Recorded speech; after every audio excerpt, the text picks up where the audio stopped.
Yo, what's going on, Kicks Army? Today I'm doing a sneaker drawing on the Air Jordan 13 Melo Class of 2002, as well as talking about Kobe Bryant potentially joining the Big Three next year, as well as the 2018 Rookie Class Survey. Let's get it!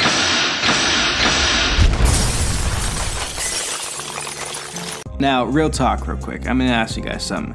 Is there that somebody in your life that you just love, that little special somebody? And it's like you want to show them how much you love them, but you don't really know how to do it? Well, luckily for you, I got just the fix. You should go on KicksArt.com and get them a free sneaker stencil. And think about it, you're at dinner, right? You reach into your back pocket, you whip out a quick stencil real quick, and be like, oh my god, what is it? And you're like, it's a sneaker stencil from KicksArt.com. And you're like, oh my god, thank you so much, I love this. And then bam, there you go. You got them a great gift that they're guaranteed to love. And love should be free. Just like my sneaker stencils on KicksArt.com. For real though, if I had the money, I would absolutely spend money making the corniest commercials on TV for my website. Now, before I go ahead and get into some basketball talk, let me go ahead and spend some time talking about the sneaker real quick. This is the Air Jordan 13 Melo Class of 2002 that is set to release this September 15th. Retail price is $190. And apparently with this particular colorway, it's paying homage to Melo's high school Oak Hill Academy. And what I find interesting that I think really works for this sneaker is that the upper has a mixture of leather, nylon, and suede. And I'm not gonna lie, if I actually had the money to cop, I'd probably cop this pair.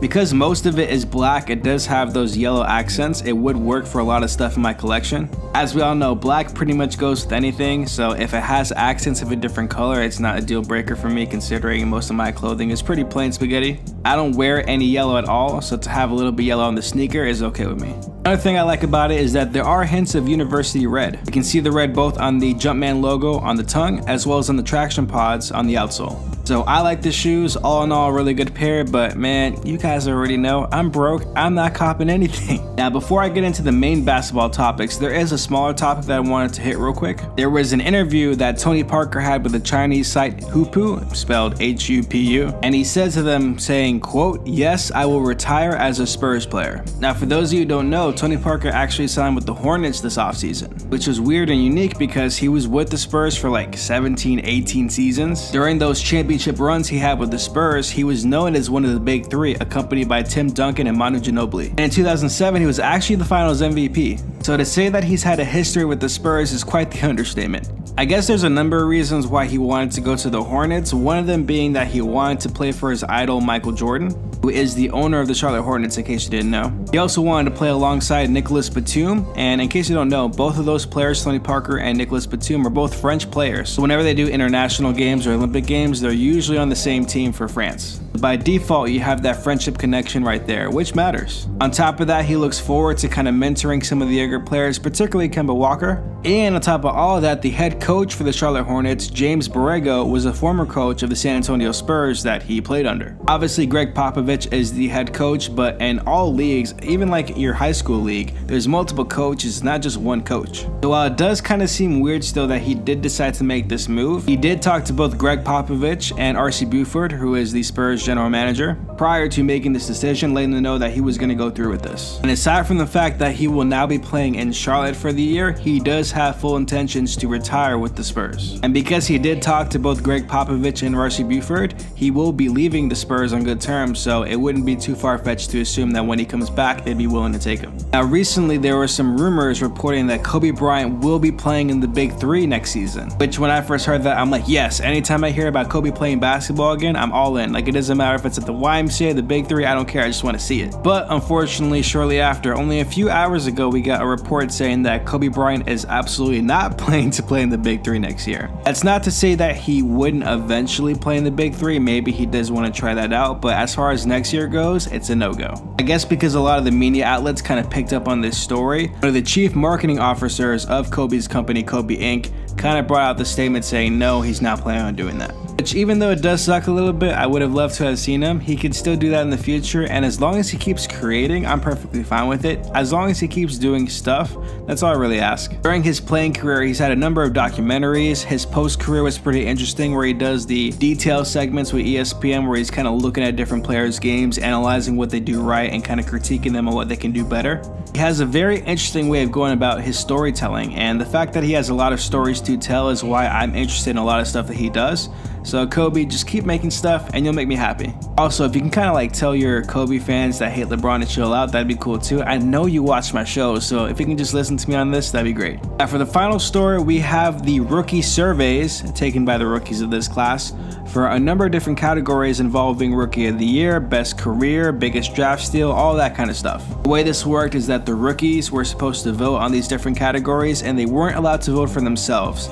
Although I guess in a number of instances they did vote for themselves, in which case those votes didn't count. Which, I mean, to be honest, it doesn't really surprise me that this happened. These kids are like 18, 19, maybe 20 years old. So they're probably thinking, I'm not voting for somebody else for Rookie of the Year. I'm gonna vote for myself no matter what they say. Which, hey, I mean, I can't fault that. I respect it. And based off their votes on some of these categories, I see a lot of interesting stuff going on. For starters, we have who they think will be the Rookie of the Year. And tied for first place with both each having 18%, we have DeAndre Ayton, which is the #1 overall pick, so that's not too much of a surprise. And we also have Colin Sexton. Those are two completely different players, two completely different play styles, and two completely different franchises. That being said, both franchises will absolutely need their services, so the potential for Rookie of the Year is certainly there. I don't know if I see Colin Sexton getting it, only because I don't believe much good is going to come out of Cleveland for a while now that LeBron left. But if he does happen to win it, that would definitely be a nice boost to post LeBron. Considering the last time LeBron left, the only thing that good came out of it was Kyrie Irving, but he's not even there now anymore, so I mean, yeah. Next question that they voted on is which rookie will have the best career, to which Wendell Carter Jr. over in Chicago got 13%. Second place was tied between Kevin Knox and Jerome Robertson, and third place was DeAndre Ayton with 7%. So if you don't really know too much about basketball, if you didn't really follow the draft, the only thing you need to know about this is that we're seeing different names pop up based on one draft. I'm not saying these kids who voted are definitely ESPN analysts, I'm not saying to look into the analytics, but it is interesting seeing from their perspective the different players that are kind of popping out based on these two different categories. Next question they had was which rookie was the biggest steal at where he was selected in the draft. And in the #1 spot we have Keita Bates Diop. I don't even know, is that like a middle and a last name combination going? I don't know. He was picked number 48 and he went to Minnesota. That got 13% of the votes. And then tied for second place, we have Michael Porter Jr. picked at number 14 and Lonnie Walker picked at 18th. Lonnie Walker has been getting some praise recently from Donovan Mitchell. Donovan Mitchell believes that Lonnie Walker is going to resemble him how he was last season, where nobody really kind of thought too much of him, then he kind of came out of nowhere and really exploded on the scene. And of course, Michael Porter Jr., he was a guy that if he would have stayed healthy, probably would have been #1 overall in the draft. And then there were some other questions about who they think is the most athletic, which rookie they think is the best shooter, which rookie is the best defender, and then they actually got into some interesting questions. For example, they were asked, what will be the biggest adjustment for you playing in the NBA? And for the #1, they got 31% of the votes, speed or pace of the game. The #2 was schedule/length of the season. Me personally, I would think that the length of the season would be the biggest hurdle to overcome, because you're going from playing like 20-something games in a season to 82 games in a season, and God forbid you make it to the playoffs, then you're adding more games onto it. And then the last, but what I think is the most interesting question they probably asked is, who is your favorite player in the league? To which 29% of the people said LeBron James. Second place was Steph Curry with just 9%, tied with Kevin Durant. And the reason why I think this is the most interesting is because apparently Kobe Bryant got votes for this. And I just want to read the question one more time. Who is your favorite player in the league? And Kobe Bryant got votes? Like, do they know that he's not playing? Did they misunderstand the question? I don't even know. And when you give a whole bunch of 19-year-olds a survey, you don't know what's gonna happen. But that's gonna do it for today's video. If you guys enjoyed the video, leave a like. If you are new to the channel, hit that subscribe button and bounce past that bell to get post notifications. Don't forget to check out KicksArt.com for all your sneaker stencil needs. Check out the other videos on the channel. I got like over 260 videos for you. And I will see you guys tomorrow. Yay!